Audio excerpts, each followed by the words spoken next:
हिमाचल प्रदेश अपनी स्थापना का स्वर्णिम वर्ष मना रहा है और इस अवसर पर भाग लेने के लिए हमारे शिमला में आए हुए हैं केंद्रीय सूचना व प्रसारण मंत्री अनुराग ठाकुर जी।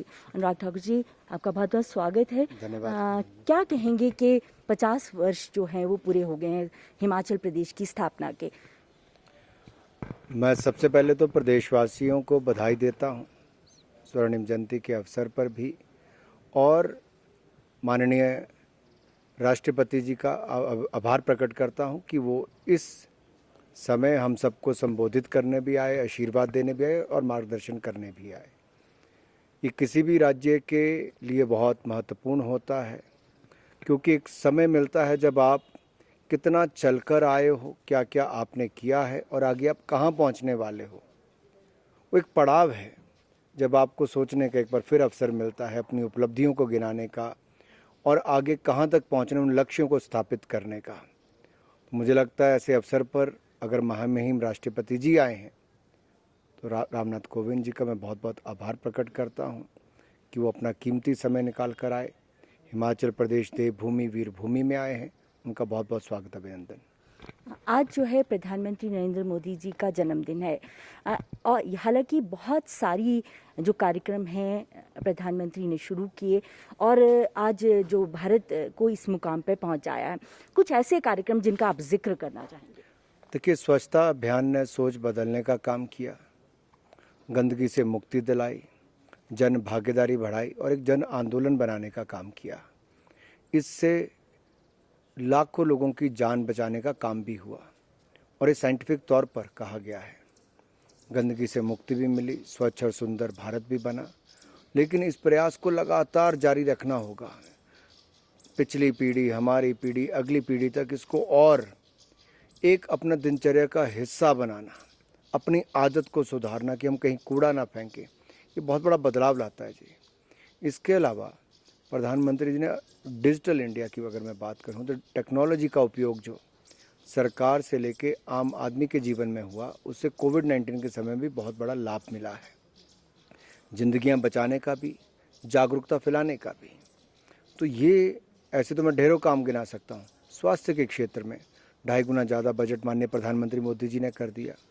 और यही नहीं, इसके अलावा 15,000 करोड़ रुपया कोविड जब शुरू हुआ तब सभी राज्यों को दिया ताकि अपनी लैब्स की स्थापना करें, सुविधाएं दें।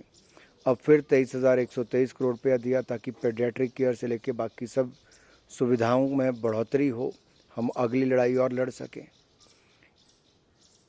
कुल मिलाकर उनकी सोच है कि स्वास्थ्य के क्षेत्र में लोगों को सुविधाएं कैसे दें। मेडिकल कॉलेज की स्थापना, एम्स की स्थापना रिकॉर्ड की और रिकॉर्ड समय में की। मैंने भी अपनी ओर से प्रयास किया मोदी जी के जन्मदिन पर सांसद मोबाइल स्वास्थ्य सेवा, इसमें 15 नए मेडिकल यूनिट हमने हिमाचल प्रदेश को दिए हैं। इससे पहले 17 मोबाइल मेडिकल यूनिट पिछले 3 सालों में हमने इसमें चलाए हैं। 6 लाख से ज़्यादा लोगों को मुफ्त में उपचार, दवाइयाँ, ये सब देने का काम किया है, जांच करने का काम किया है। गरीब आदमी को करोड़ों रुपए का लाभ अगर कुल मिला कर देखा जाए, जो 6 लाख लोग हैं उनको शहरों तक जांच करवाने नहीं आना पड़ा, दवाई लेने नहीं आना पड़ा, उनके घर द्वार जाकर हमने मोबाइल मेडिकल यूनिट के माध्यम से वो सेवाएं दी हैं। आप जो है हिमाचल प्रदेश आए हुए हैं, हाल ही में आपका जो है आशीर्वाद यात्रा यहाँ हुई। हिमाचल के वासियों को आपके से बहुत सारी अपेक्षाएं हैं।